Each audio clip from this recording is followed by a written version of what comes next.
Hi, I'm Rick Barron, your host, and welcome to my podcast, That's Life, I Swear. In 1740, during the war with Spain, the British ship Wager was en route from England on a mission to capture a Spanish galleon loaded with silver. Instead, the crew encountered an intense storm, resulting in the ship crashing against rocks. 2 years later, a raft washed up on Brazil's shores carrying only 30 of the original 250 crew members from the Wager. This story was of survival against all odds, illness, shipwreck, starvation on a desolate island. 6 months later, 3 more survivors turned up, but on the coast of Chile, and their version of what happened was very different. Let's jump into this. Okay, let's talk about the book. The book by David Grann covers the true story of a British warship that sank off the coast of Chile, leaving its survivors marooned on a lonely island, where they descended into chaos, starvation, sedition, and murder.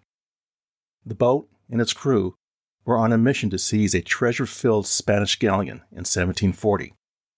Now, the book has gone viral and is now heading to Hollywood. It is being adapted into a feature film by director Martin Scorsese and the actor Leonardo DiCaprio. So let's talk about the author. David Grann is an American journalist, author, and staff writer for the New Yorker magazine. He was born March 10, 1967, in New York City, and grew up in a suburb of White Plains, New York. Grann graduated from Connecticut College with a degree in English and from Columbia University with a master's degree in international relations. Grann started his career in journalism as a police reporter for The Hill, a small newspaper in Washington, D.C. He then worked as a general reporter at the New Republic and as a senior editor at The Hill. In 2003, he joined the New Yorker magazine as a staff writer. Grann's first book, The Devil and Sherlock Holmes, is a collection of his magazine articles. It was published in 2010 and was a New York Times bestseller. His second book, The Lost City of Z, was published in 2009 and was also a New York Times bestseller. The book was adapted into a movie in 2016.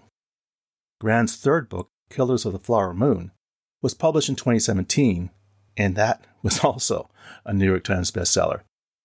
It was awarded the Edgar Award, the Anthony Award for Best Nonfiction Book, and was a finalist for the National Book Award. In addition to his book awards, Grann has received numerous journalism awards, including the George Polk Award, the Selden Ring Award, and the Overseas Press Club Award. Yeah, I guess you can say David knows a thing or two about writing. He lives with his wife and children in New York. Now, what drew my interest in this book, The Wager? David has a meticulous approach to weaving a story, but it's his unbelievable manner of investigation and taking copious notes on the characters of his stories, and in particular, this book. His written visual representation of what the crew encounters at sea, stuck on land for months, and then their eventual journey back to England only to face another nightmare. I mean, what hooked me more about this book was not what happened on the island and that the surviving crew members making it back to England, but just when you thought their struggles with waging war with the elements from being shipwrecked, they now found themselves confronted with the maritime court system. There's that expression, going down a rabbit's hole. That would be Grann, as this guy goes through great lengths gathering facts for his books. The man does his research, as he does for all of his writings.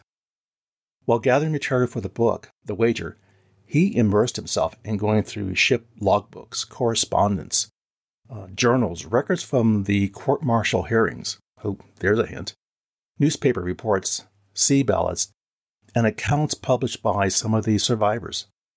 His office, and I kid you not, is crammed with files, crowded bookshelves, and piles of manila note folders. I mean, walking into his office without stepping onto something would be a bit of a challenge. While writing the book, Mr. Grann relied heavily on the perspective of the ship's gunner, John McCutley, who kept a daily journal of events. Now here's a little factoid. John McCutley would later write a book about the story of what took place on the journey. Another aspect about my draw to this book is Grann's reputation for being a tedious and tireless writer who will travel the oceans or go deep into the jungle to track down the perfect details for a story. Literally. A case in point is when he wrote the book The Lost City of Z, about the British explorer Percy Fawcett, who journeyed in 1925 to find a lost city in the Amazon.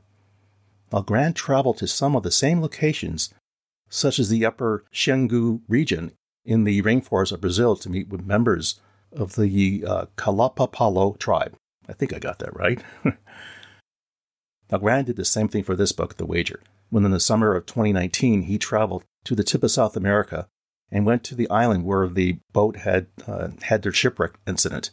And he hired a captain to take him on a 350-mile journey by sea to Wager Island. After 6 months of research, including his own journey to the inhospitable island where the castaways washed up, he completed the book. Now, what can we learn from this story? What's the takeaway? In reading the book, what fascinated me the most was when confronted with utter chaos and unexpected happenings, you see the unraveling of human beings. Their wills and emotions are turned upside down and turned into knots. I mean, these guys were tested beyond what any human being should have gone through. The book is a testament to the depths of human depravity and the heights of human endurance. In short, David Grann has proven he's a master in storytelling. Well, there you go. That's life, I swear.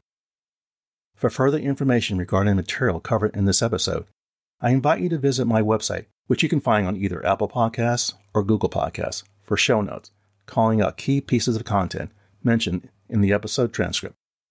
As always, I thank you for listening. Be sure to subscribe here or wherever you get your podcasts so you don't miss an episode. See you soon.